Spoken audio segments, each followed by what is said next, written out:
I had just joined the church and was told that I was born again. Like being born the first time, we were born into a new family, God's family. I was trying to understand what this meant. I knew that what had happened to me was different than what had happened to most people and certainly everyone I knew. Did that mean we would still be friends? Surely they would want the same miracles I had found. Would they accept the teaching if I brought it up?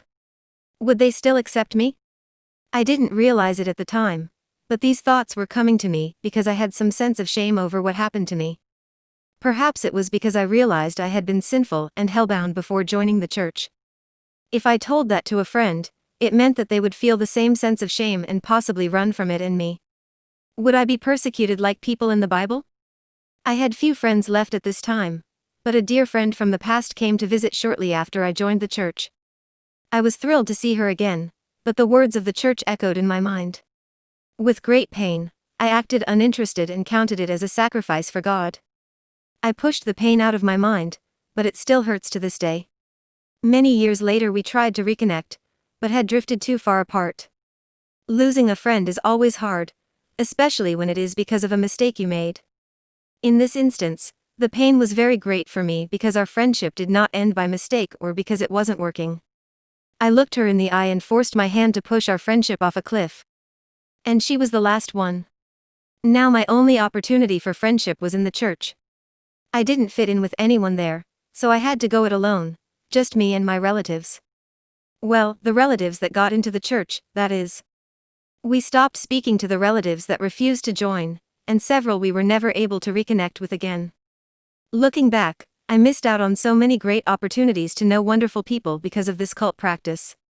This too gave the church great leverage because once you are absorbed and have only church friends, leaving means you leave every friend behind. I would never look at making friends the same again for the rest of my church career. People outside the church were unclean just like I used to be. Not that they were inherently bad. I even viewed my unclean past as me doing the best that I could, even if I was a catastrophic failure. I was saved now, so I didn't let it affect my view of myself. However, the divisive rhetoric we heard separating quote true Christians from the quote unclean created divisions on every relationship level. I was not looking for friends now, I was looking for church members. Friends were only possible if they would make progress on coming into the church. Even people we knew that came to services, but didn't stick around were discarded once their potential was judged to be low. Despite my secluded lifestyle, there were dozens of people I came in contact with over the years that I truly hoped to have friendship with.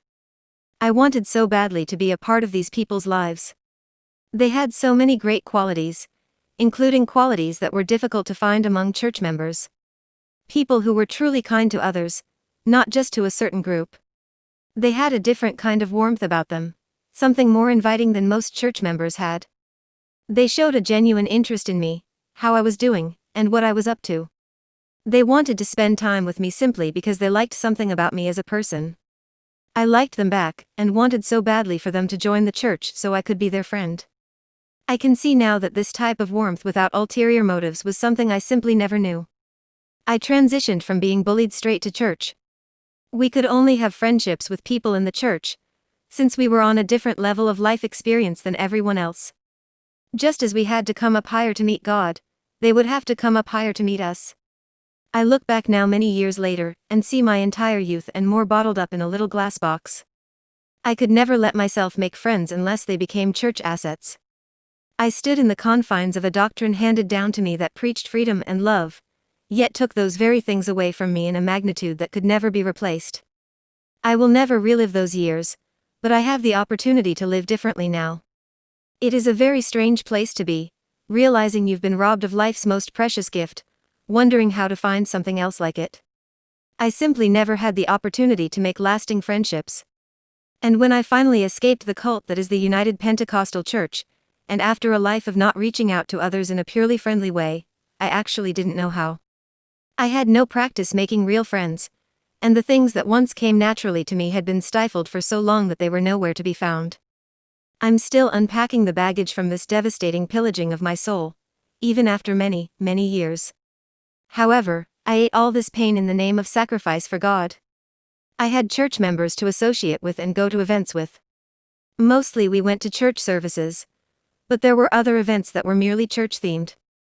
I didn't spend my days pining away for friendship, because even when the church people weren't available for friends, Jesus was my best friend. At one point in my life, I spent more time talking to God in prayer than I did to people. Church friendships never went very deep. Just like the rules of the service, there were rules about what you could talk about, where you could go, who you could be with and where. If you didn't follow the rules, the friends might tell on you, someone else from the church might find out, or you might fall into sin. Church friends shared a lot in common with each other. They listened to one kind of music, you could talk about church-related things, and share how your faith was tried in the world, like school and work. After I pushed away my last close friend, there was no one I could relate to available to me.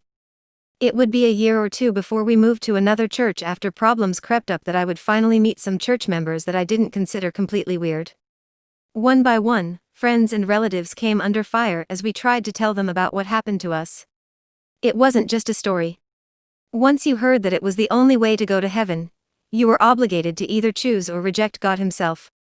Most rejected, some vehemently, and a few accepted. Of those that accepted, they were often scorned behind their backs and not associated with often if they didn't check as many boxes as we did in the belief department or if they didn't abstain from as many things as us. That meant they teetered on being a bad influence, for which they would be cut off. Sometimes the people we brought into the church were rejected because they were still not Christian enough. My relatives and I all ended lifelong relationships from friends to cousins to fathers, all because they wouldn't join the church or were angry that we had. Once we ended a relationship, we did our very best to never look back. All we needed was God. At least for a while. I began to grow weary of the church life, months after joining. Next, an intervention was staged to remedy that.